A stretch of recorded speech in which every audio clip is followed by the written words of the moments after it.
سلام بچه‌ها، خوش اومدید به کانال من. بیایید که امروز با هم یه آرایش با لوازم‌آرایشی اقتصادی انجام بدیم. از روتین پوستی شروع می‌کنیم. این آبرسان ژنوبایوتیک برای پوستای چرب و جوش داره.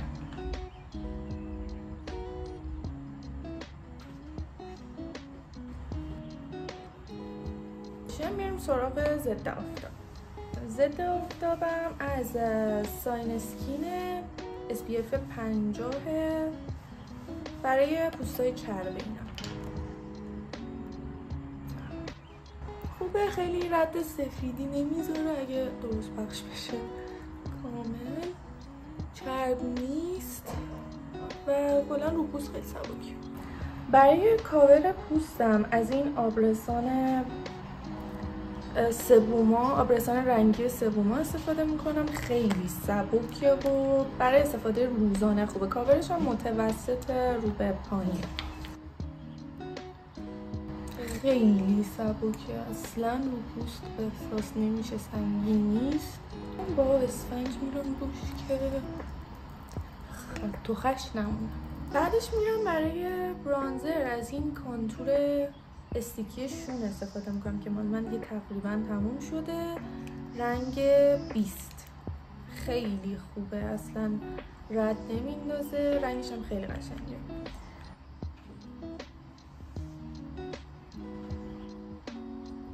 خب بعدش میریم سراغ رژگونه که برای قیمت مناسبات دو تا آپشن داریم. یه دونش رژگونه مایع شیگلمه که دیگه خیلی معروفه. یه دونش هم این رژگونه اوتوه که اینم خیلی خوبه، برای من رنگ یه حالت نارنجی طور داره. حالا امروز از این رژگونه اوتو استفاده میکنم که شماره 03 پیگمنتش خوبه، متوسط رو به بالا، اینجوری نیست که یهو خیلی زیاد باشه. بعدش میریم سراغ کانسیلر. از این کانسیلر فلورمار که خیلی قیمت مناسبه، شماره 20ش. امیدوارم رنگش درست باشه اولین بار. برای پر کردن ابرو هم دو تا گزینه داریم. این مداد ابروی دو سر شیگلم خیلی خوبه، یه سرش مدادیه اینجوری اگه معلوم باشه، خیلی نازکه و خوبه. یه سرش هم این در میاد از جاش، یه سرش هم اینجوری ماژیکیه برای کشیدن موهای خیلی نازک و اینا، خیلی خوبه. امروز از این استفاده میکنم.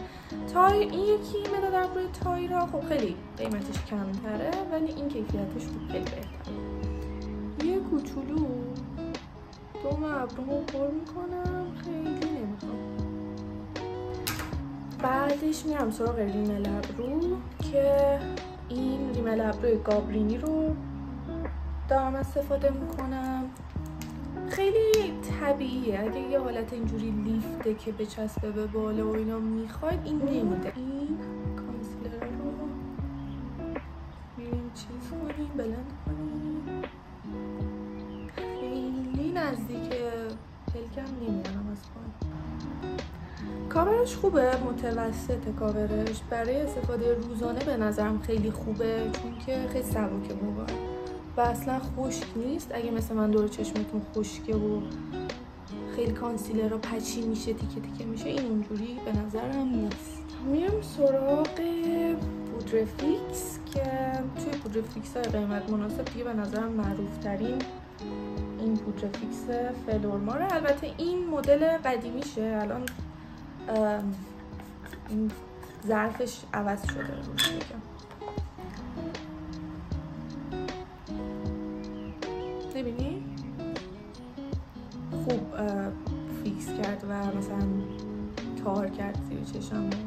میریم سراغ سایه. برای سایه های اقتصادی یه چند تا گزینه داریم. یکیش این پلت سایه های چارتایی شونه شون که رنگاش خیلی اینی که من دارم کاربردی نیست، یه سری رنگای دیگه هم داره، ولی این پلت های اقتصادی که مال من همشون داغون شده اکثرا، این پلت های اقتصادی رولوشن که قیمتشون بین اگه اشتباه نکنم 400 تومن تا 600 تومنه.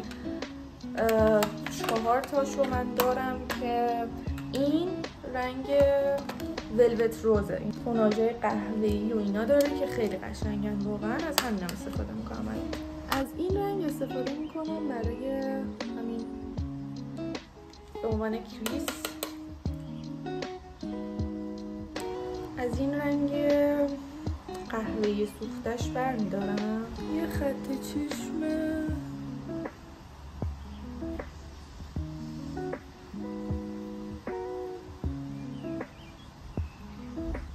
کوچولو میکشم، همون رنگو با اون براش فیدم برمیدارم، براشی که برای فید کردن میکنم یه کوچولو شروع میکنم فید کردن این خط چشمه.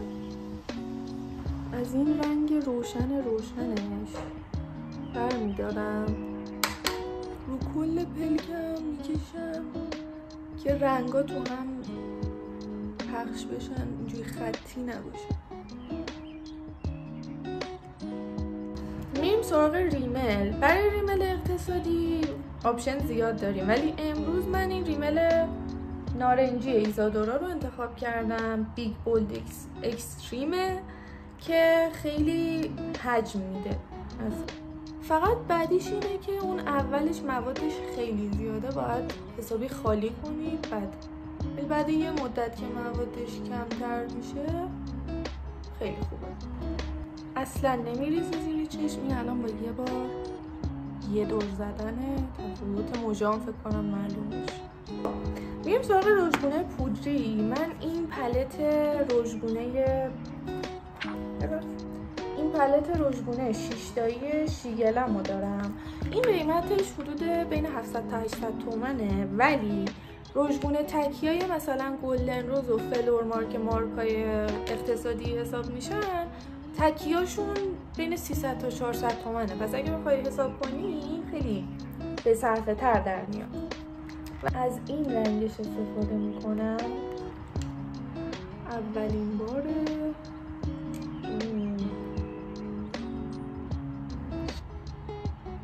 فکر کنم یکم زیاد دارم. خب اشکال نداره، یکم زیاد شد. با همین پدم میرم یکم روش که رنگش کمتر شد. این هایلایتر کالیستا شماره 01 یه حالت شامپاینی صورتی طور داره، خیلی حجمش زیاده. از این یکم برمیدارم، خیلی براق و قشنگه. ولی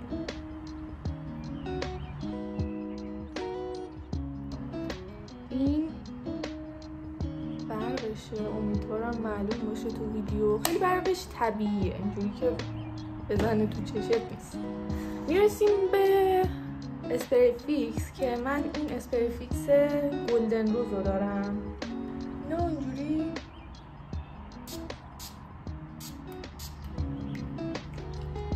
یه 2-3 باری میزنم.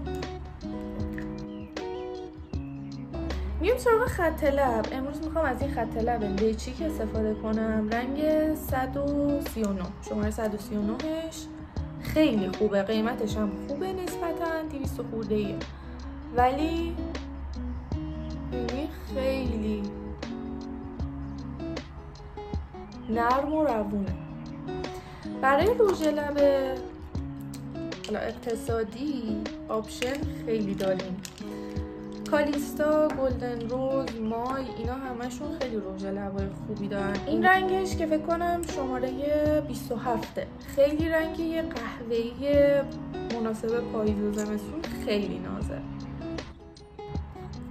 یکم میزنم وسط، بعد با انگشتم پخش میکنم، اینجوری خیلی رنگش طبیعی تر میشه. برق لب اقتصادی هم باز کالیستا رنگای زیادی داره. من 2 تا رنگو ازش دارم، خیلی قشنگه. این لیپ اویل تینتی گلدن روز هست که بعد اینکه پاک میشه یه رنگ صورتی خیلی خوشگل میذاره بمونه. از این S32 کالیستا استفاده میکنم.